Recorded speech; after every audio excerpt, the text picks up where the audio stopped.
বিসমিল্লাহির রহমানির রহিম। সম্মানিত বন্ধুরা, আমার সামনে দেখতে পাচ্ছেন বেশ কয়েকটি ক্যাপাসিটর ফিল্টারিং করা আছে এবং পাশে একটি ট্রান্সফরমার লেখা আছে, যেটা এসি সাইডে 230 এবং আউটপুটে 50-0-50-12 অ্যাম্পিয়ার এটা লেখা নেই, তবে এটা আনুমানিক 5 অ্যাম্পিয়ার মতো হবে। এটার ওয়েট 5 কেজি প্রায়। এবং দেখতে পাচ্ছেন যে এখানে ফিল্টারিংটাও কিন্তু আসলে বেশ ভালো করে করা। দেখেন এখানে কানেকশনও করা আছে, আবারও দেখাই আপনাদেরকে।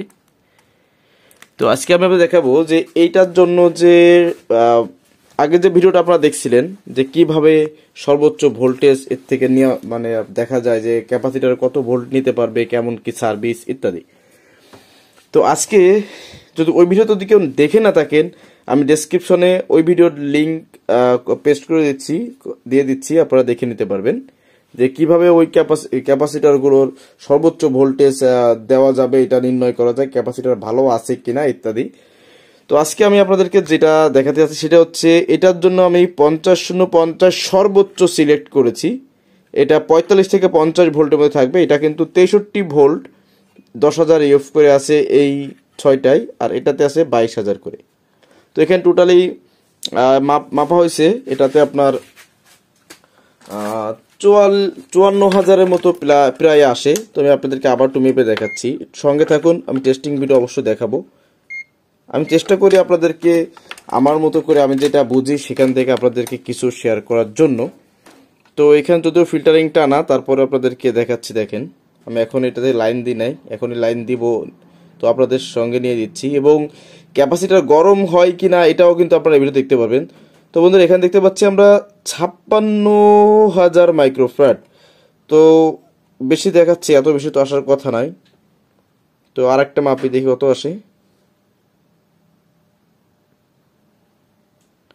হ্যাঁ, তাহলে ঠিকই আছে, ওরকমই। এটা 53-56 এরকমের ভিতরে থাকবে সাধারণত, হিসাব যেটা আসে। তো এখন কথা হচ্ছে এখানে 50-0-50 একটি ক্যাপাসিটর আমি নির্ধারণ করেছি।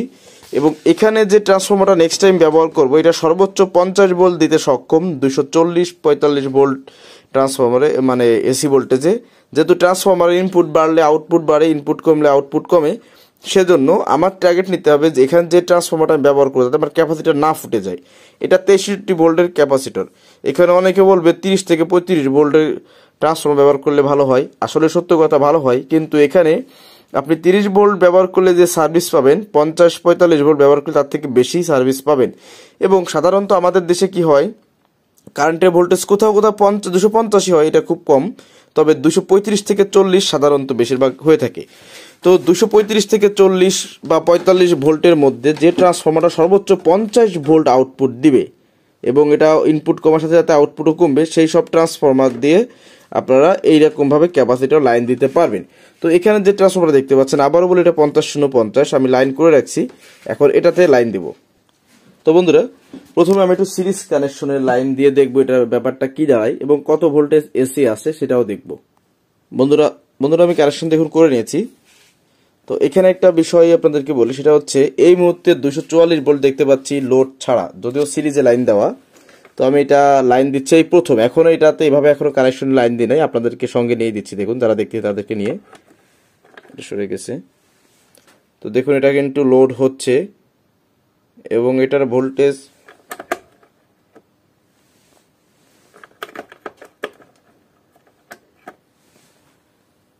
$240,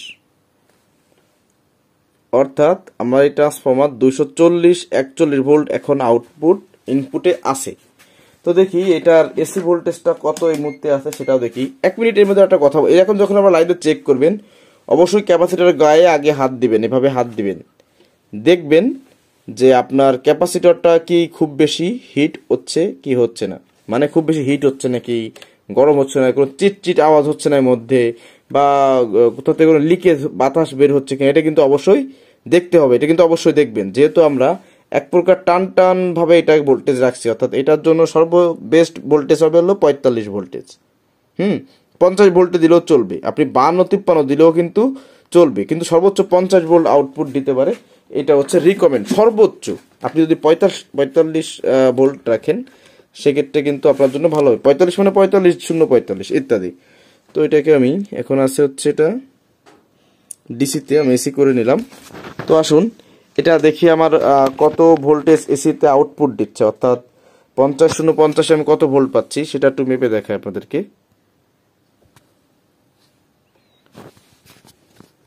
বন্ধুরা, আমার এই মিটারটার ব্যাটারি একটু ডাউন হওয়ার কারণে লাইটনেস কম। তো দেখুন, আমি দেখতে পাচ্ছি এখানে 52.9 ভোল্ট এই মুহূর্তে এটা এসিতে আছে। তো 52.9 ভোল্ট এসিতে যদি থাকে আচ্ছা ঠিক আছে, এই মিটারটার কাজ আমি শেষ করে দিলাম। আমি আপনাদেরকে এই মিটারটা দিয়ে দেখাচ্ছি। তো বন্ধুরা দেখুন, আমি এখানে গ্রাউন্ডে একটা তার লাগিয়ে দিয়েছি, দেখুন এই যে। তো গ্রাউন্ডে একটা লাগিয়ে দিয়েছি, আর দেখুন এখানে ফেজে একটা লাগাচ্ছি, যে কত ভোল্টেজ আছে 52.3 ভোল্ট। তো আমি এখানে রিকমেন্ড কত করছি 50 ভোল্ট, আছে কত 52.3 ভোল্ট, সমস্যা নাই, এটা আপাতত রাখলাম টেস্টিং এর জন্য। তো এই অবস্থাতে আমি বেশ অনেক সময় রাখবো, যে আমার ক্যাপাসিটারে কোনো হয় কিনা, মানে কোনো ফায়ার মানে ডিস্টার্ব হয় কিনা, গরম হয় কিনা, ফুটে যায় কিনা, যেহেতু এটা ভাড়ার কাজে চলবে তখন এটা দেখার সময় থাকবে না। তারপর আমি এসিতে একটু মেপে দেখাচ্ছি আপনাদেরকে যে এখানে আমার কত ভোল্ট ফিল্টার হয়েছে এক এক সাইডে। তো প্রথমে এই সাইড দিলাম, দেখতে পাচ্ছি 70 ভোল্ট প্লাস হয়েছে। কেমনে সম্ভব, মানে প্লাস হয়েছে মানে ফিল্টার হয়েছে। আর এই সাইডে কত, ডিসি 70 ভোল্ট, 63 ভোল্ট ক্যাপাসিটারে ডিসি 70 ভোল্ট এভারেজ ফিল্টার কিন্তু হয়েছে। এবং আমি এখানে কিন্তু আমি অবশ্যই খেয়াল রাখবো 70.6 ভোল্ট এই সাইডে, এই সাইডেও 70.6 ভোল্ট, ব্যাস কমপ্লিট। এখন এইভাবেতে আমি এটাকে অনেক সময় রাখবো অফ ক্যামেরায়, আপনারা এটার পরে দেখতে পারবেন যে বিষয়টা লাস্ট ফিনিশিং কি দাঁড়াইছে। তো বন্ধুরা, আমি এখানে অনেক সময় অপেক্ষা করলাম, প্রায় 15-20 মিনিট প্লাস হবে। তো যেটা দেখতে পারলাম 15-20 মিনিট বেশি, 20 মিনিট, 25 মিনিটের মতো। তো এখন ব্যাপারটা হচ্ছে, এইখানে আমি হাত দিয়ে আগেও দেখছি, আপনাদের এই দেখানোর আগে এখনো দেখতেছি কোনো প্রকার গরম টরম কিচ্ছু নাই, কোনো প্রকার সাউন্ড নাই, মানে যে বাস্ট হওয়ার আগে চিট চিট করে শব্দ হয়, এগুলো ছিঁড়ে যায় ইত্যাদি বিভিন্ন রকম কোনো প্রকার সমস্যা নেই। তার মানে এটাতে আমি 50-52 ভোল্ট ইজি খাওয়াইতে পারবো। তো এই ফিল্টারিংটার জন্য আমি যে ট্রান্সফর্মারটা ব্যবহার করব সেটা সর্বোচ্চ 50 ভোল্ট দিতে পারে এরকম একটি ট্রান্সফর্মার ব্যবহার করব, সেটা ইআই কোর হোক আর টোডাল কোর হোক, তবে এটা টোডাল কোরেই আমি ব্যবহার করব, এটা হচ্ছে আমার টার্গেট। ঠিক আছে, তো লাইনটা এখন খুলে দিই। আর এটার ফায়ারিং টেস্ট আপনাকে দেখালাম না, তো এখন তো এটাকে চার্জ ছাড়া মানে অফ করে দিলাম। তো দেখি এখন, মানে এখন তো কারেন্টে দেওয়া নাই, তো এখন ভোল্টেজটা কত আছে একটু মেপে দেখি।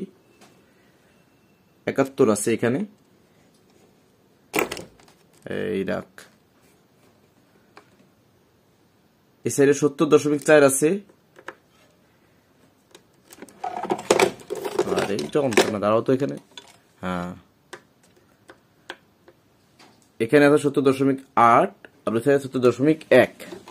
তো এইটা হচ্ছে বিষয়। তো এইভাবে আপনারা কি করবেন, আপনাদের প্রত্যেকটা ফিল্টার সার্কিট যদি আপনাদের কোনো সংশয় থাকে, সন্দেহ থাকে, আপনারা আমার মতো করে এরকমের চেক করে নেবেন। আশা করি নেক্সট টাইম ওই রেঞ্জের মধ্যে, অর্থাৎ ওই ভোল্টেজ রেঞ্জের মধ্যে আপনাদের ক্ষতির বা অ্যাক্সিডেন্টের সম্ভাবনা 95% নাই বললেই চলে। তো এই হচ্ছে বিষয়। তো আজকে ভিডিও এই পর্যন্ত রাখতেছি। সবাই ভালো থাকুন, সুস্থ থাকুন, দেখা হবে ইনশাআল্লাহ অন্য কোনো ভিডিওতে। ভুল ত্রুটি হলে ক্ষমা দৃষ্টিতে দেখবেন। আল্লাহ হাফেজ।